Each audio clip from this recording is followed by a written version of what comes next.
Have you ever looked at the moon rising over the horizon and thought, wow, that moon is so huge? You're not alone. That observation is so common, it's called the moon illusion. And like the name implies, it's all in your mind.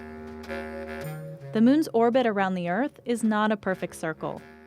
The moon's distance from the Earth changes by about 4 Earth radii in its orbit, so it can be somewhat closer. And when we have these close full moons, we've come to calling those supermoons.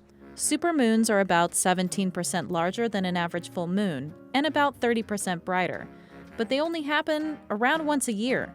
So what's really going on? Your brain is trying to find out how the moon is situated in physical space. It's constantly mapping out where things are in relation to ourselves, so we can move through the world. To do that, it uses different kinds of visual cues, like vanishing points and shadows. Take a look at this set of circles. The circle on the left looks convex. The one on the right looks concave. They're actually the exact same circle. The one on the right is just turned 180 degrees.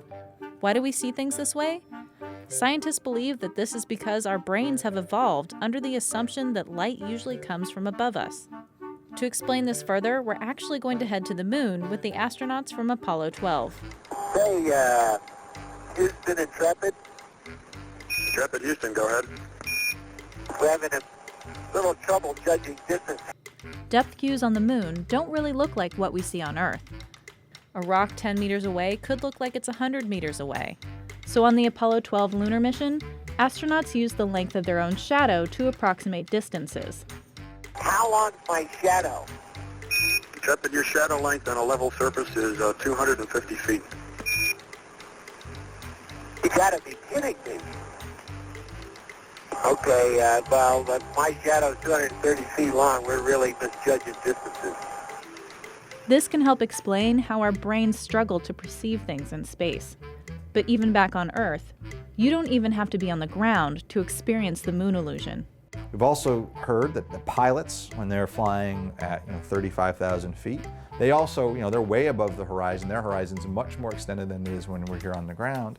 They also report seeing the moon illusion. That leads us to think that there's something about how our mind is mapping what we see in the sky. Even though space expands infinitely above us, it seems like our brains perceive the night sky as if it's projected on a dome, similar to a planetarium. So how do you break the illusion? Change your perspective. Bend over and look at the moon through your legs, kind of like a center in football. You look through the legs, and just that reorientation of your brain will make the moon look the way we normally expect it to look, a little bit smaller.